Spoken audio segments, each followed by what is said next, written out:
just see this fist flying, and I just see a cowboy boot intercept and kick the guy in the head, and I'm like, oh wow. like there's a lot of musicians that saved my ass down there because I thought I was a tough guy, but you know what? Everybody meets their match. Hey, what's up, Tim? How are you? Better than I deserve. I like that answer. What's going on? I'm Adam. Hey, yeah, good to meet you, Tim. Yeah, just sitting here in Nashville getting stuff dialed in and rock and roll, baby. Monday. Awesome. I'm in Nashville as well, or south of Nashville. Where you at? Like Thompson Station area. Okay, I'm in Creve Hall, so I'm right off of 65, right past Thompson Lane. So, oh wow, fairly close then. That's awesome. I'll be over in a second. What's on the grill? Nothing yet, but awesome. Well, again, this is about you and your journey in music. We'll talk about the new song and everything you have coming up as well. All right. So you're originally from Montana, which is wild that you're born, last name is Tim Montana. I mean, Montana is your last name and born in Montana. Yeah. I had some bad stepdads as a kid and a childhood abduction, and I wanted to get away from any bad men in my life. So goodness.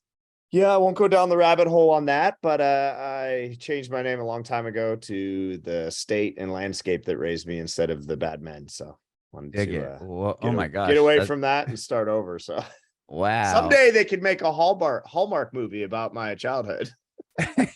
Well, we won't get into that, but I was just curious, like, so from what I was reading, just you were born and raised kind of in very rural Montana. Is that correct? Yeah, we went off the grid when I was about 5, and television went away, electricity went away, and it was lanterns, candles, and that's when I got a guitar.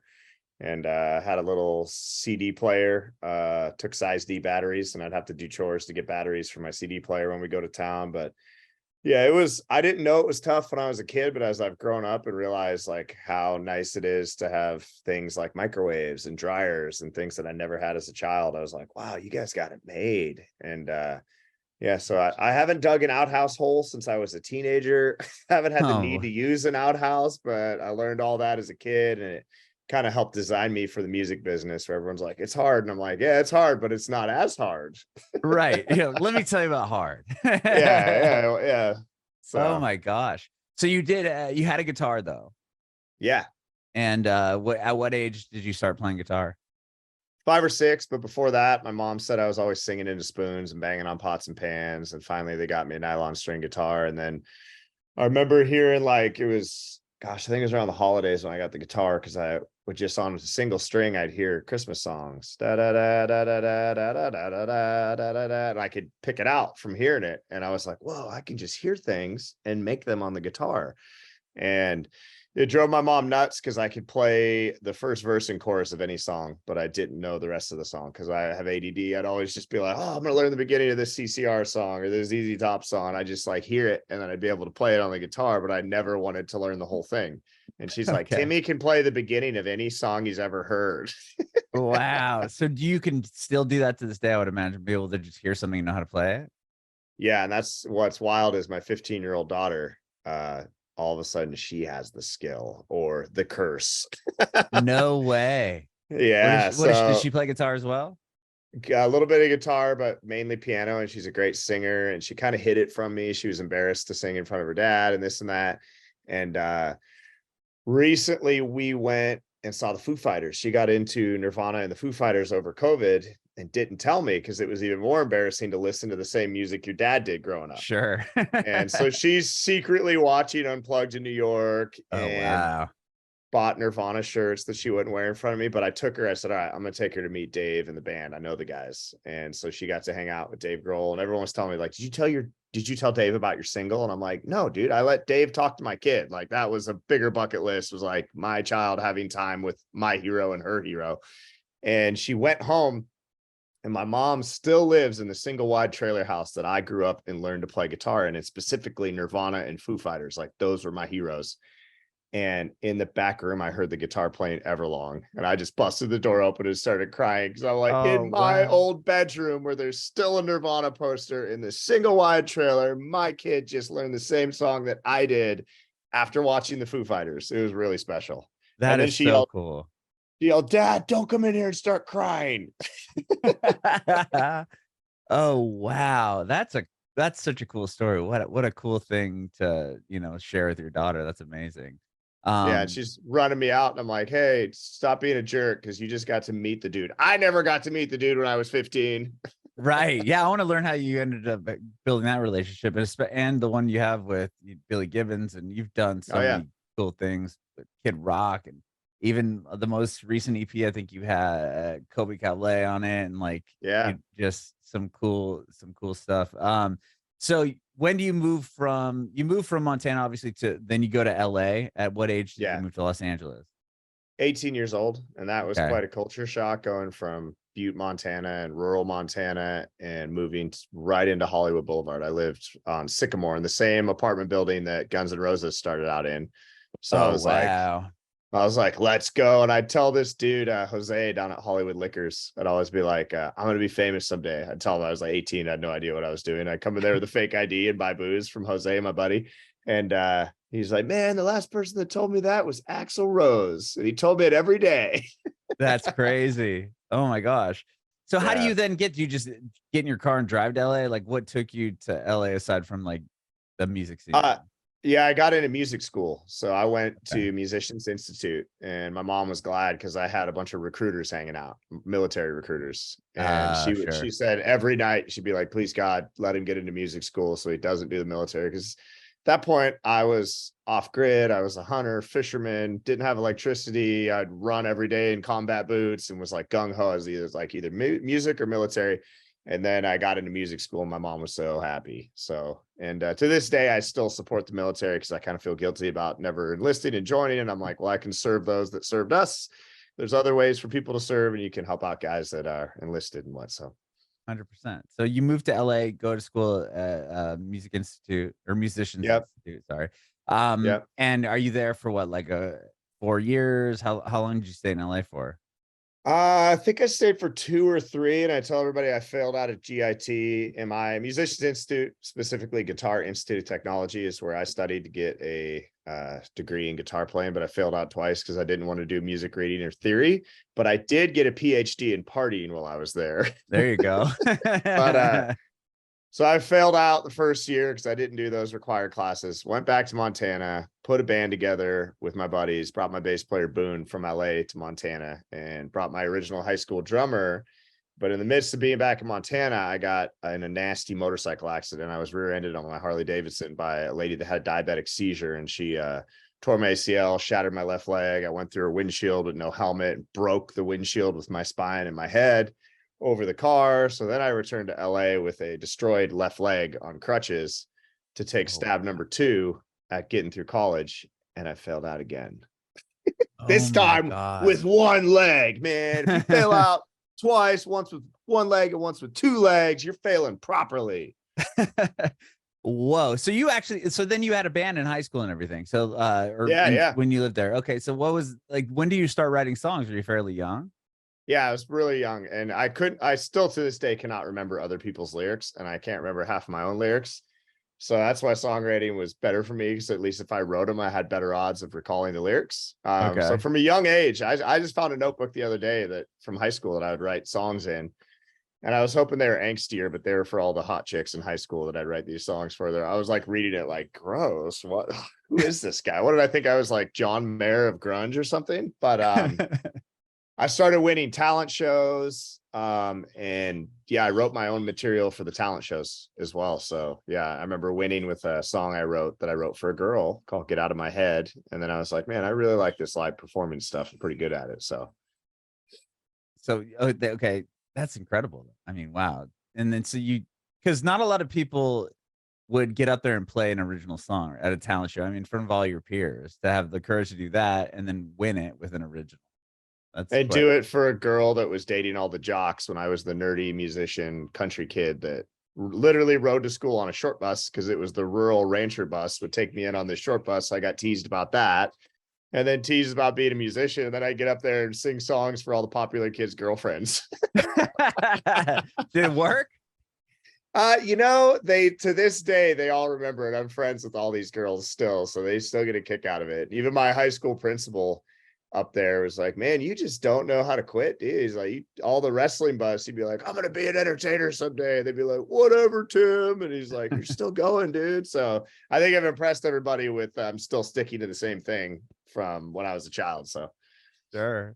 So when you go back to, so you were in LA, you moved back home, and you pick up a band? Yeah. So the band brought a band.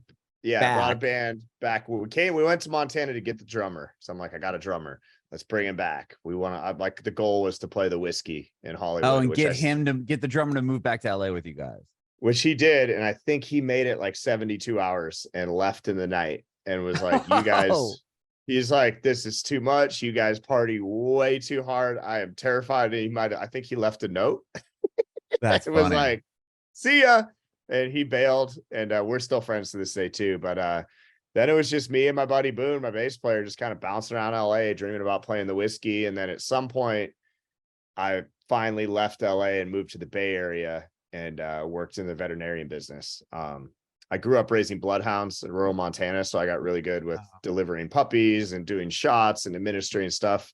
So in Montana, the vet clinic took notice that I was a 13, 14, 15-year-old kid that really knew how to take care of animals. And because I raised them, we had 12 full-grown bloodhounds. And oh my gosh, one of my favorite things about bloodhounds was the Seattle Police Department came over to get some dogs for their unit, and the dude saw Alice in Chains posters in the bedroom in Nirvana and goes, hey, we actually found Lane Staley's body. We were the guys, and they told me the whole story about that, and I was just like, whoa. So we sold them a bloodhound. But that was pretty wild because I was so into grunge, dude. It was like ridiculous. Like, I still love grunge today, but I burned out my ears on it when I was a teenager, so I have to do like small doses now. Sure. Oh my gosh. Wow. That's wild. So you moved to the Bay Area. Did you have your band up in? No, I didn't take the band. I went up there to kind of just regroup, and I knew I wanted to go to Nashville because I met a blind guitarist named Johnny Highland at GIT that shredded 10 times faster than anyone I'd ever seen. And he did it with no distortion. And I was like, I want to go where that guy's going. And he was going back to Nashville. So I lived with my brother in the Bay Area, worked at vet clinics. And then I got my settlement from my motorcycle accident. And I was waiting for that check to come in because I was 19 or 20 and knew that I had $100,000 check on the way. And, there you go. Yeah. So I was like, yeah, this leg hurts, dude, but I'm about to be loaded. And, yeah, so once I got the check, I knew I could go to Nashville. So I bought the guitars of my dreams, recording rig, and was a dumbass. So I got a DUI. I was going to buy a car, but instead I got a DUI in my friend's car, and then went to Nashville with no driver's license, bunch of guitars, didn't know a soul, and had a Pro Tools rig. And I had to get a job frying chickens when I landed in Nashville at Harris Teeter. And so I'd walk every day to fry chickens to try and get in the scene, and didn't know anybody. And that is one of the biggest highs I've realized in life, is moving somewhere where you don't know what's happening, what to expect, and you don't know anybody there. Like that buzz I've had very few times in my life, and it's like scary, but it's cool. Especially scary when you don't have wheels or a license.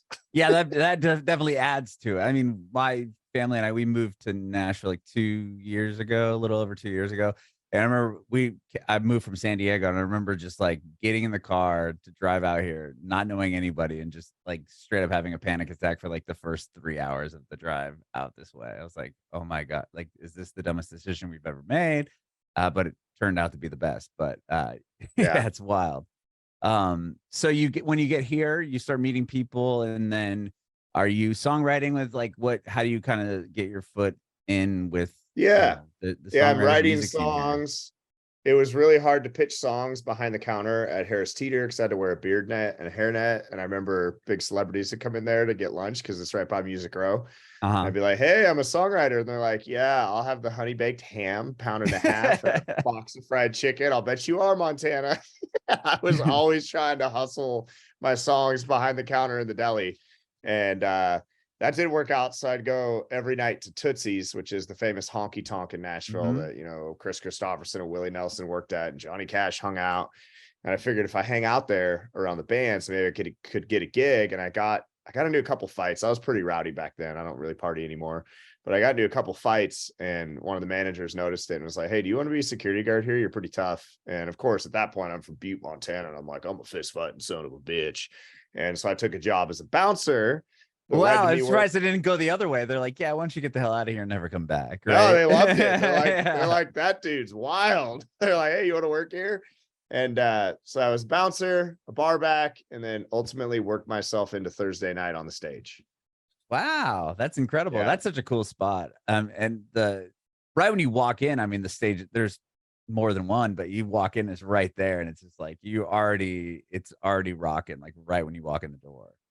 Yeah, dude, I remember that was probably 2007, something like that. I remember some brawls in that front room one night where some big guy just pulled back and was going to knock me out. And thank God the singer of the band, I think it was John Stone. As this dude, I'm waiting to go lights out. I just see this fist flying, and I just see a cowboy boot intercept and kick the guy in the head. And I'm like, oh, wow.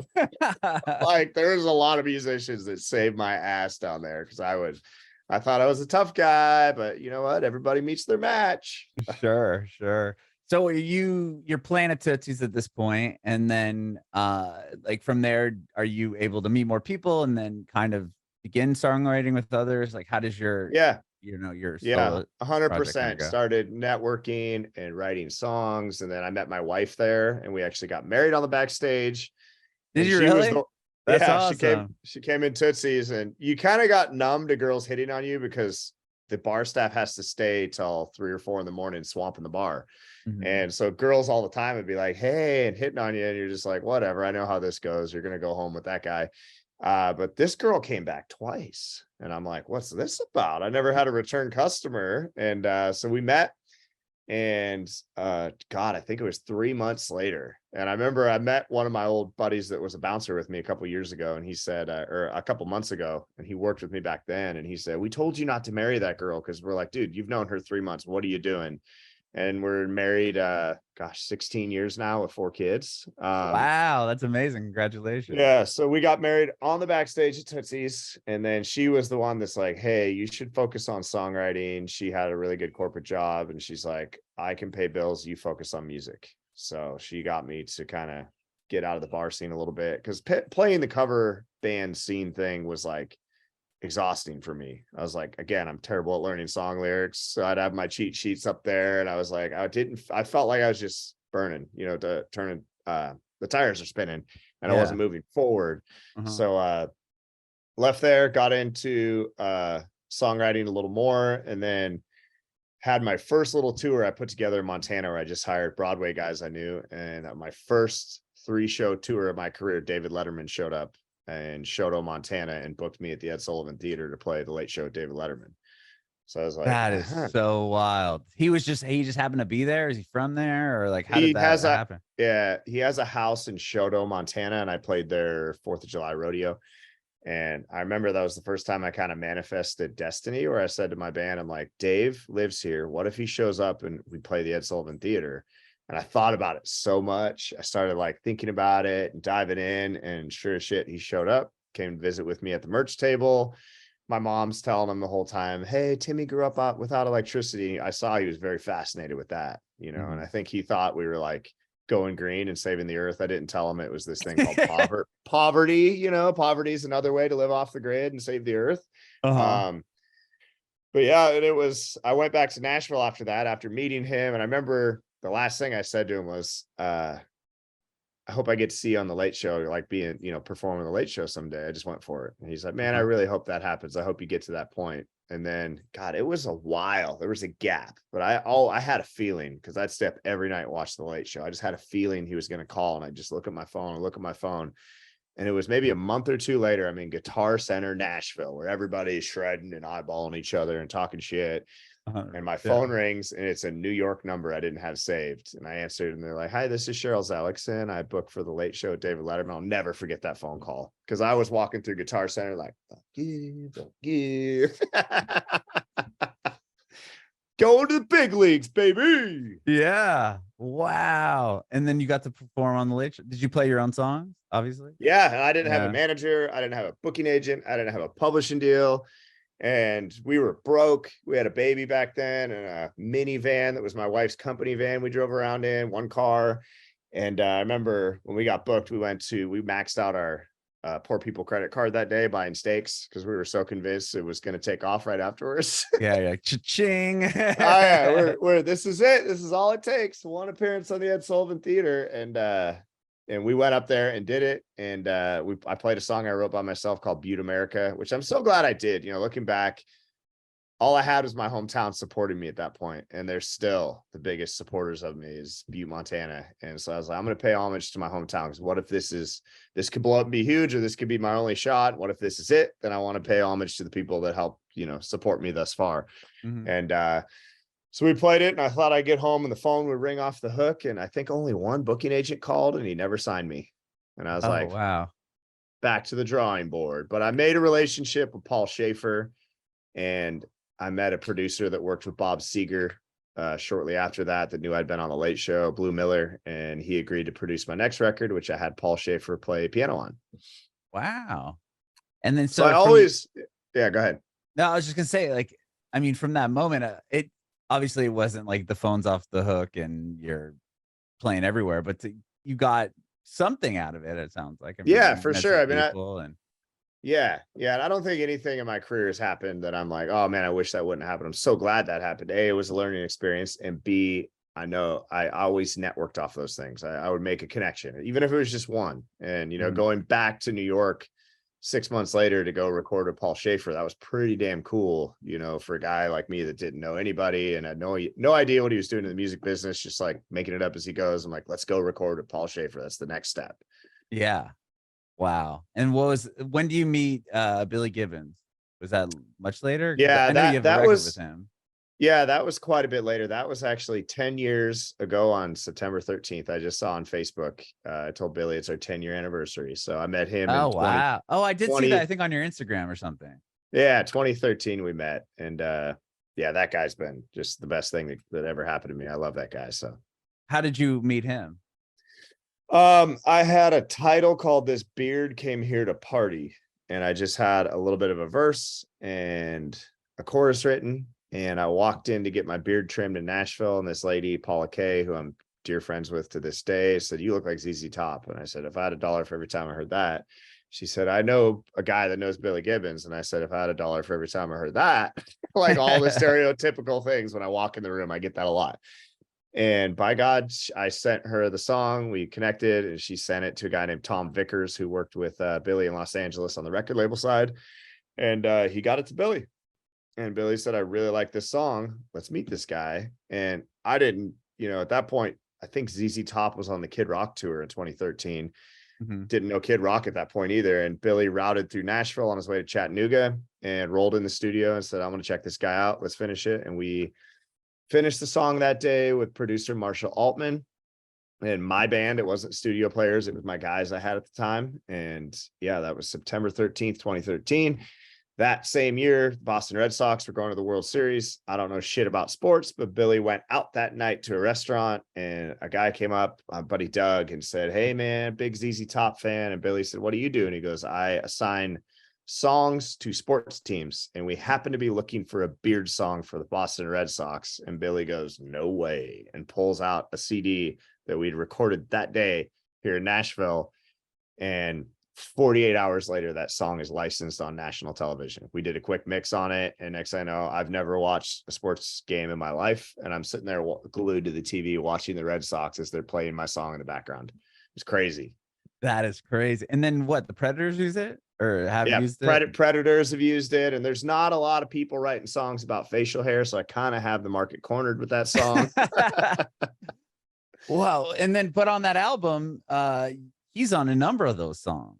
Yeah, so that's connecting and then continuing, obviously, with the relationship. Yeah, that same year, that song hit for the Red Sox, and it became a huge press storm. We were in USA Today. We were all over the place.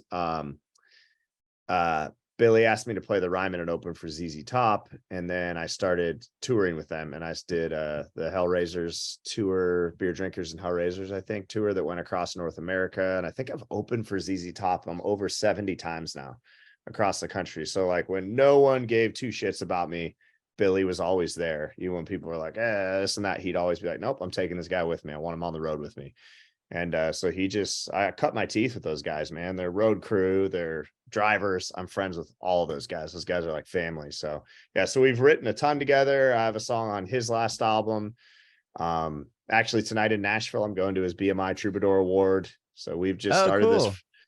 We started this friendship and hot sauce company, and we may have bought a venue in Montana that's on my hat. Oh, wow.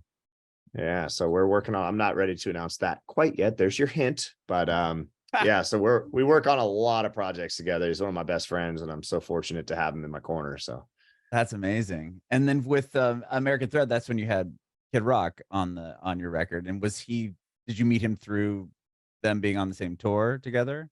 No, I'd known of Kid Rock, obviously. And that came through a Navy SEAL from Butte, Rob O'Neill, SEAL Team 6 operator. He came out. I was gonna say, I think I know the name for sure. Yeah. So his brother was the first DJ to ever play me on the radio, Tom O'Neill in Butte, Montana. He played the Butte America song. And when I went in to do my first radio interview ever at like 22 years old, I saw a picture on the wall of a guy in camo, and I said, "Who's that?" And he said, "That's my brother." And I said, "Well, what's he do?" He's like, "He's a Navy SEAL." And I'm like, "What team?" And he goes, "We don't know." And I said, "Where does he live?" And he said, "Virginia." And I'm like, "That sounds like SEAL Team 6. And it turns out I sent him music. I said, "Tom, send him this song. I want him to just, a little note. Thank you for your service, this and that." He sent him a song, and he was listening to the Freedom's Never Free. It's on that album I did with Blue Miller and Paul Schaefer. And he gets out of the military and says, "Thank you for treating me so great, taking care of my brother and sending me stuff overseas, when he was in Afghanistan." And he said, "I got a story I'm going to tell about, firing the shots that killed bin Laden." And wrote the book, and New York Times bestseller. And then all of a sudden he becomes this big media guy, and Kid Rock wants to meet him. And Rob's like, "Come with me. Let's meet Kid Rock." So that's how I met Kid Rock. Oh, wow. Oh my God. You have so many crazy, that's such a rad story. And then you meet him, and obviously you guys click, and you work on a record with him as well. Yeah, he did my Kid Rock. Yeah, he did my record, Cowboys on the Run, featured on it, and then I wrote 2 of his singles with him. Co-wrote Tennessee Mountaintop and Greatest Show on Earth, which both I think were debuted top 40. So they were like, it was pretty cool as a songwriter to get on his records, because I was like, "Oh, sweet, I can finally cuss in a song and he'll put it out." Oh, before that you weren't cussing on your music. I know, he's a bad boy. He influenced me. My mom's very mad at him. Oh, is that right? That's funny. Well, it looks like in 2020 you put out a bunch of songs. I mean, you had an album, I think, 2 EPs here, or an album that became part of an EP, or EP that became part of the next album. You put a lot of music out in 2020, right? Yeah. Was that the American Thread stuff, or was that a different one? I think that was that. And then even after that, you had Cars on Blocks. Yeah, that was the BMG. So that's when I signed my record deal. The first. Okay. But we had the Charlie Sheen came into my life before I got my record deal, and that was through Rob O'Neill as well, because Rob said I joined the Navy because the movie Navy SEALs. I grew up watching Navy SEALs, and Rob goes to meet Charlie. Charlie tweets about me the next day. Next thing I know, I'm on a plane to Los Angeles to go meet Charlie Sheen. I brought Billy Gibbons with me. I was like, I need my dude with me. So I roll up to Charlie Sheen's house with me, Billy Gibbons, my buddy Mike. Spent the day together, and I'm like, "Charlie, you should direct my music video for this Mostly Stone song." He's like, "What? I'm not really a director. I'm an actor." And I'm like, "Dude, it'd be cool." And so he wrote this treatment and sent it to me, and I'm like, "That's the weirdest thing I've ever seen, and we have to do this." And so then he came to Nashville, brought a film crew, and brought the car from the movie Navy SEALs that I grew up watching, the Olds Cutlass 444 convertible. And I accidentally crashed it in the video with a stunt guy. We had a lag time between the GoPro and the iPad that he was trying to watch the road. If you watch the video, there's a scene where the car's driving itself and I'm in the back seat. That is legendary Hollywood stuntman Eddie Braun laying on the floor with a blanket, controlling the gas and the brake with his hands and having an iPad. And we didn't realize there was a lag time between the GoPro and the iPad of 3 or 4 seconds. So I'm singing into a drone as I look up, and I see the only spot of the road where there's a culvert with like a 6 to 8 foot drop into concrete, and he is going right for it. And I'm literally, I'll never forget, I'm saying, "I'm mostly left." I start screaming left, and he hits it. And that car, dude, comes up, and I'm in the back seat on a pillow. no seatbelt for filming. We're going slow, but this car teeters and almost goes over on top of me. And I tried, there's a little outtake behind the scenes where I tried to bail out of the car, but the energy of that vehicle going like that, I don't think I would have made it. And Rob was actually there. And I said, dude, I almost got hurt. He's like, I'm a Navy SEAL. I'm not going to bullshit you. You weren't going to get hurt. You were going to die. If you're in a convertible landing on concrete, you were dead. Yeah. Oh, wow. Oh my gosh. That video came out. I remember it was during CRS, country radio seminar in Nashville, and someone told me, you're not going to get any press, dude. No one cares about an indie artist and blah blah blah. You're doing a video with Charlie Sheen, whatever. Like, no one's going to come out to Watertown, Tennessee. It was like an hour drive. And that day I look up and I see just media vehicles, like local news, Entertainment Tonight. I'm like, here they come. And next thing I know, that's national news. Charlie Sheen directs music video. And that led me to sitting down with Michael Knox from Music Knox. That's part of BBR. That's part of BMG. A lot of information there. But they offered me my first major recording contract. So, wow, that's amazing. Oh my gosh. It only took 15 years. Yeah. Well, they say Nashville's a 10-year town at least, right? Right. Almost a couple of fatalities, motorcycle wreck, car accident, this and that. And I was like, finally, I walked in like, so this is what this looks like. But now you have, another big record out now, which debuts on Billboard. I mean, that's huge. Crazy, right? Yeah. Like, just bizarre, man. My career, I swear to God, I've done my career backwards. Like, I meet my heroes in the beginning and establish these friendships and relationships that most people get after they have hits, Right. And whether fate or God, for some reason these people are put in my path and I connect with them. And I've got a good support group in my corner. I'm fortunate to have. And this rock thing, like, I went and cut this rock album here in Nashville, or these pile of rock songs, because I've always been too aggressive for country, and I knew that. I was always the wildest guys at country festivals, and I headbang and I throw my shit around, but I grew up listening to grunge, but I'm geographically from rural Montana. So I'm like, geographically a country guy that loves to rock. And I think forever it was so hard for people to figure out where to put me, because they're like, this dude's pretty brash on stage. He cusses, he headbangs, he's got guitar solos he's throwing out. And John Lobo over at Broken Bow is like, let's put this dude on rock radio and see what happens. And I think today they said it's number 23. And I'm just kind of sitting here like, and they're like, hey, and I'm like, I don't really know what radio means, man. I'm just like doing my thing. And they're like, this is a big deal. And then about a week ago, the Billboard article came out. And that's when it kind of hit me as a flood of like, oh, this is really real. I saw my name in the headlines, Billboard, and I might have pulled over on the highway in Montana and cried for a little bit, had to do it to get it over with. So it's pretty wild, man. I'm just enjoying the ride, grateful for it. And it's pretty wild. That's incredible. Yeah. I came from radio. I did radio in the Bay Area and in San Diego for 15 plus years. And where'd you live in the Bay? I lived right up next to Oakland, on the other side of the hill. I lived in Walnut Creek. Okay. Yeah, I lived in Fremont. That's right. I worked at the vet clinic up there. So that's I know Fremont. Yeah. Oh. Yeah, that's awesome. Yeah. So I lived there for about 5 years and spent the rest of my life in San Diego. And now I'm here in Nashville. But yeah, it's cool to see that. I mean, the fact that you like the fact that you're, doing radio. I don't know. A lot of people nowadays are like, what's, radio is just such an older thing. That makes sense. Like these newer artists I'll interview, they like don't get it, if that makes any sense at all. So that's cool to hear that you got your song added, and like, it makes a difference with those charts for sure. Yeah, it's pretty wild. And looking at the active rock charts too, it's cool. It's like Metallica, Godsmack, Stain, and I'm like, these dudes are like, from when I was a kid, are still kind of Foo Fighters, Course Shooting Up, and it's pretty wild seeing my name with these dudes that are iconic that I grew up listening to. So, how did you form a relationship with Dave Grohl? That was Memphis in May. I do a lot of ambassador stuff. I just started making videos like barbecuing, and then all these companies started reaching out, and that was a survival thing that I could, pay my band and make content, tie it into my tours, and just built some great relationships. But with Traeger Grills, they had me come to Memphis in May to play the barbecue festival just at their tent. I was just acoustically performing. People come through, look at grills, and there's a dude in the background with a drummer. We're both bearded guys.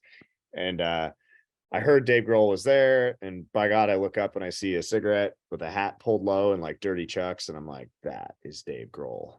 And start bullshitting with him, and next thing I know, he's up there playing. He asked about the drum. He's like, what is that? I'm like, it's a cajon. And so we played House of the Rising Sun. It was pretty cool. And of course, the crowd got huge all of a sudden because they're like, oh my God, Dave Grohl is playing this box drum. He's sitting on it, just rocking out. There's a YouTube video somewhere where he puts his hands up afterwards and he's like, ow, because he's slapping this box. Yeah. So hard. Wow. And then he literally grabbed me put his arm around me and said, hey, let's walk the river. I want to hear your life story. And I'm like, God damn, I've been waiting a long time for you to tell me that. and I was good at deflecting overzealous fans. There's a lot of drunk people there, and I'm a bigger guy. So I think they assumed I was security, but Dave's sweet to everybody, of course. But if people were over the top, it'd be like, hey, I got to get my guy out of here. And I think he really liked that. He's like, oh, this guy knows how to work with someone of his level. But I just told him my whole story about listening to Nirvana and growing up poor and all the, just drama and saga of my childhood. And he left. And then I got a text at 3 or 4 in the morning saying, hey, man, there's not a lot of guys left like you in this business, something with Rebels or something like that. And he's like, I'm going to keep you around. And so then, for the next couple of years, he'd have me out at shows and I'd fly with the band on their jet. The next year I went to Memphis in May, and he goes, what are you doing tomorrow? And I was like, I'm going home. And my wife was there, and she's like, I got to fly to a work trip. And he's like, oh, I wanted you guys to go to the Sonic Temple Festival with me.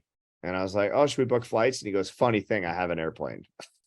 So wow. My wife very quickly changed her work plans, and we take a tour bus down an airstrip in Memphis, and there's this massive jet, and I'm with the whole band, Taylor Hawkins and Pat and everybody, and Chris and everybody, Nate. We get on a jet, and I was like, this is fucking wild. I'm just sitting here looking around at 2 dudes from Nirvana and all these other guys. And I'm like, what is this life? And I'm like, he had a cocktail service on his airplane and a lady that would bring you drinks. And I'm fucking deathly terrified of flying in airplanes. I finally can do it commercial, but then you add rock stars and private jets, and then I'm extra freaked out. So I'm just like mimosa, mimosa, mimosa, mimosa, mimosa the whole time, just wearing out that bartender on the plane. But we went to Sonic Temple, and I was like, wow, this is pretty wild. I think that was Dave kind of showing me like, hey, work hard. This could be, you could have this someday. Could be you. So. Yeah, exactly. Wow. Okay. So is the new single going to be a part of an album you have coming out, or you said you have a handful of rock songs? We don't know quite yet. I've cut a really good pile of songs and some really strong stuff. And some people at the label are like, how do you know how to write this shit? And I'm just like, I grew up listening to this stuff. Like, I'm just trying to put my spin on what's in my soul, that Northwest, Pacific Northwest grunge. And I think this thing is opening up now with the rock format coming back. I'm seeing it in the headlines a lot, So I've recorded a big pile of songs, and I'm sitting on them waiting for them to tell me when to pull the trigger and get these finalized. But we've got a really cool pile of stuff that I'm excited. That's exciting, man. Well, thank you so much, Tim, for doing this today. I appreciate your time. You have some amazing stories. I can talk for hours. Well, I have one more question for you, and I'd love to have you back on. I want to know if you have any advice for aspiring artists. Yeah, I think I'm a perfect example of nice guys kind of finish last. And not that I'm finished, not that, any of that stuff, but I don't know. It's just the grind, man. Like, you got to keep grinding. And I've been stepped on and shit on so many times and passed on by so many labels. And if you feel it in your soul and you feel it in your gut, refuse to quit, refuse to go home. If that's what you want to do and it for sure. And anytime I get questioning, I've been doing this a long time. Anytime I question that, the thing that always brings me back is walking out on the stage with the guitar. I'm like, I get sick of everything else in this business quite often, but I do not get sick of performing in front of human beings. And so that when I walk out, there's no drug or drink of booze that'll take away that high of walking on the stage. And I find I'm the most comfortable there. So you got to find that thing. Like, if you love that, then pursue performing. If you love songwriting, but it's just you got to feel it. And if someone shits on you, you got to take that negative energy and spin it into positive energy. And you can design yourself for that by moving off the grid and digging outhouse holes in rural Montana. Bringing it backward.